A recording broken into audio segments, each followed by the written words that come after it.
Hello dear students, welcome back to our history class. Today once again I am here to talk with you about a new topic. So dear friends, as you know that in the previous video we learned about the ancient India. While learning this we came to know about the language and literature. We also studied about the Sangam literature, religious literature. Then we also learn about the arshas or classical epics. These all things we have studied in the last video. Today in this video we have to know the remaining part of the lesson. So dear friends, in this video we have to learn about the theatre, life of the people, then science or medicine, and last we have to know about the mathematics and astronomy, and after that we have to know about the centers of education of ancient times. So first of all we will learn about the theatre. So what is mean by theatre? So dear friends, as you know that India has an ancient tradition of telling a story through songs, music and dance. Means our India had ancient tradition through which the Indian people are telling the stories through the songs, dance and music. And this is nothing but this is an art. And this art is known as theatre. So about this art there is detailed discussion in the Natya Shastra. Natya Shastra is the name of book. Natya, this word derived from the Marathi word that is natak, and theatre means also natak. So about this theatre or about this art, the detailed discussion is given in the book, and name of that book is Natya Shastra, and this book is written by Bharat Muni. And when these art are presented with supporting dialogue, so this art is known as theatre. And students, in ancient times there are some famous Sanskrit plays or theatres which are very popular, and these plays are Shakuntal, which is composed by a Kalidas in Sanskrit. Shakuntal is the play which is composed by the Kalidas, which is the one of the famous play of ancient times. So in this way we learn about the theatre, or which is famous art of ancient times. So students, now we have to know about the life of the people. So students, while learning about the life of the people, we have to know about their occupation, their living style, their diet and their clothing. So all things we will learn in this topic, that is life of the people.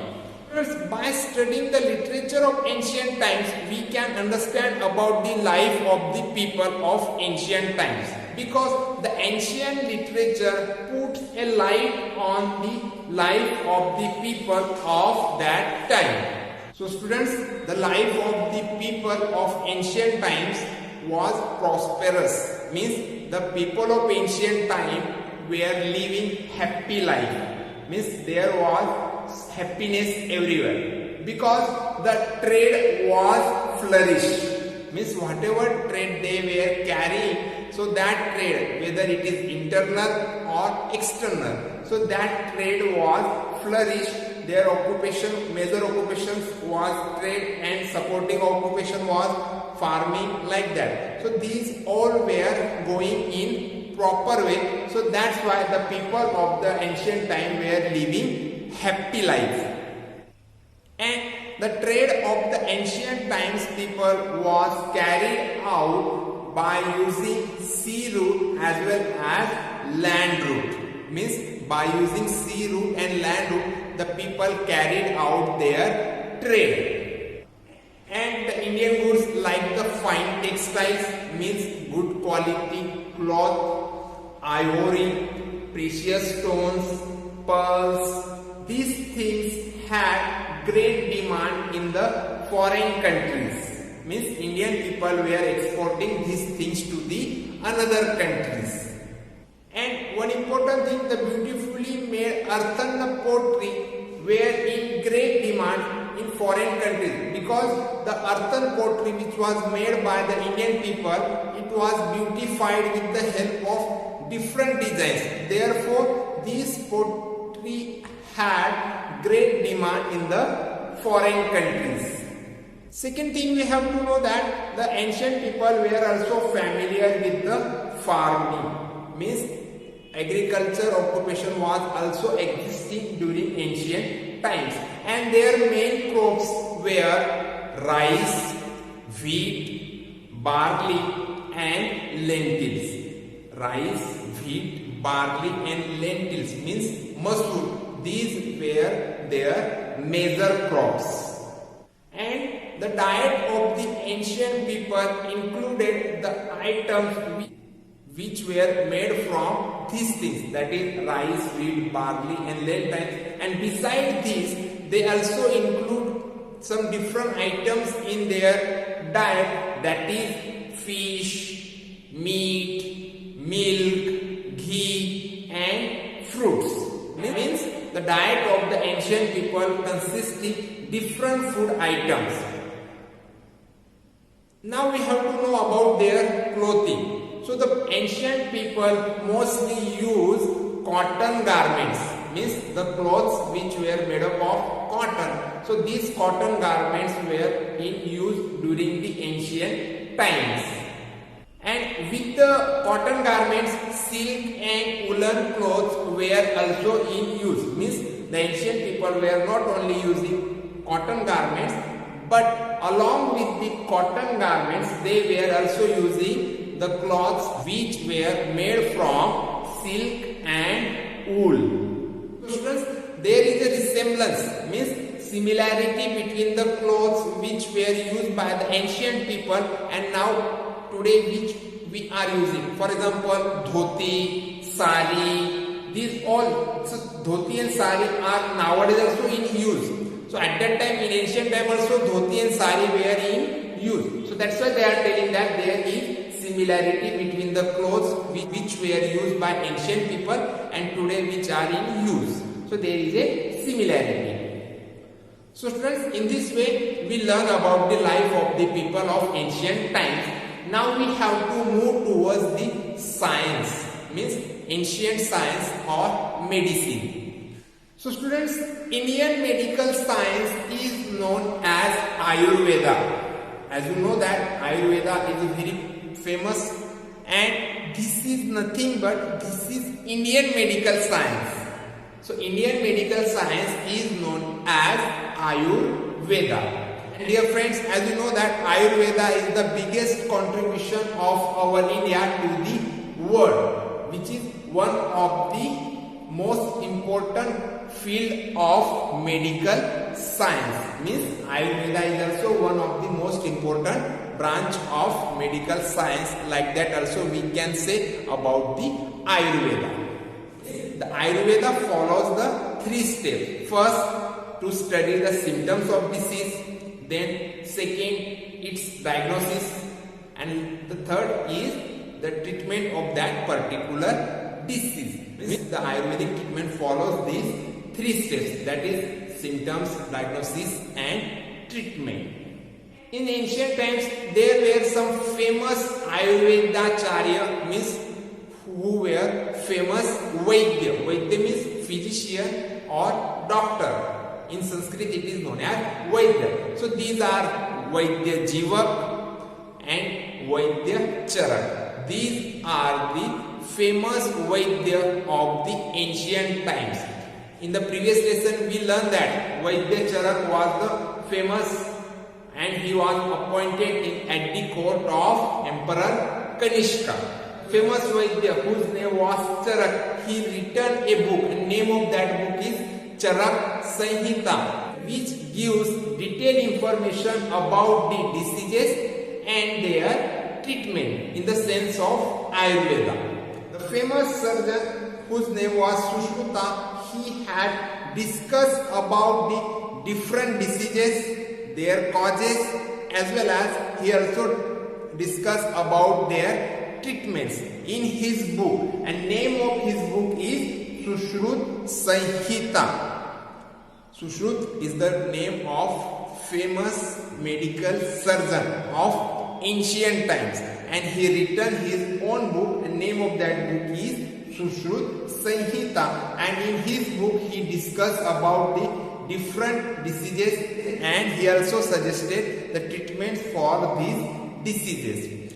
And the Sushrut Sanhita is very important text because it discusses about different causes leading to injuries, fractures, and different type of diseases. And these Sushrut Sanhita texts also translated into Arabic language also. And in Arabic language, this Sushrut Sanhita is known as Kitab-e-Sushud. So in this way, the Sushrut Sanhita is a very important text of ancient times regarding medical science of ancient times. So students, now we have to know about the mathematics and astronomy of the ancient times. So means how mathematics were in use during the ancient times. About this we have to know. So students, the ancient Indian people had studied the mathematics and astronomy in details. Means ancient Indian people had studied about the mathematics and astronomy in depth, means in details. Ancient Indians were the first to use the numerals 1 to 9. It means that ancient Indian people used the numerals or numbers from 1 to 9 first. And the ancient Indian people also invented the concept of decimal system, in which the value of a digit changes according to its place. That is ekam, daham, means unit, 10, 100, like that.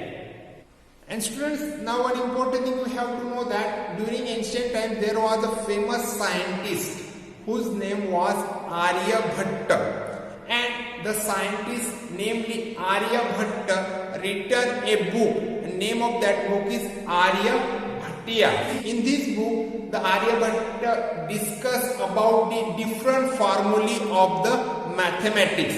As you know that formula is very important in the sense of mathematics. So in the book Aryabhatiya, which was written by the Aryabhatta, discuss about the different formulae of mathematics. These formulae are important for the mathematical operations. Second thing, Aryabhatta was also famous astronomer. Means astronomy. Astronomy means the study of planets. So Aryabhatta was also astronomer, and he stated that the earth revolves around the sun. Means which is the most important thing about the astronomy, that the earth revolves around the sun. This was stated first by the Aryabhatta. So students, in this way we learn about the science and mathematics of ancient times. Now we have to learn about the centers of education of ancient times. So students, during ancient times there were some famous universities which are known as the famous centers of education of the ancient times. So first of all we will learn about the Shilla University. So student, Shilla was an important city on the ancient Indian trade route. Means Shilla is the name of city, and which was very important city because this Shilla city was situated on the ancient Indian trade route. That's why this city was very important. And nowadays, means today, Shilla is in Pakistan. So the Shilla University was one of the most and important university of ancient times. So now we have to study about the Shilla University. So students, the Shilla University was established in 6th century BCE. Means in the 6th century BCE, Shilla University was established. And from this university, many great peoples completed their education. For example, the famous Vaidya Jivak, as well as the famous Vaidya Charak, then the founder of Maurya Empire, that is the Chandragupta Maurya, the great grammarian, that is Panini. So these people were studied at the Shilla University. Second thing, when the Greek historians came to India, Greek historians, they accompanied to the Alexander the Great when he invaded over the India. So the Greek historians also written into their writings that there was not such a great university into Greek also at that time, like a Shilla. Means the Greek historians stated that into the Greece there was not such a great university like Shilla. Means according to Greek historians' opinion also Shilla was a great university. The University of Shilla provided education in various subjects. For example, Vedic literature, Buddhist philosophy, economics and logic. In this area there was education available into the Shilla University. So students, in this way today we learn about the ancient art, that is theatre. Then we also studied about the life of the people of ancient times. Then we came to know about the science and mathematics of ancient times, and at last we studied about the centers of education of ancient India. And I hope you understand this. Thank you.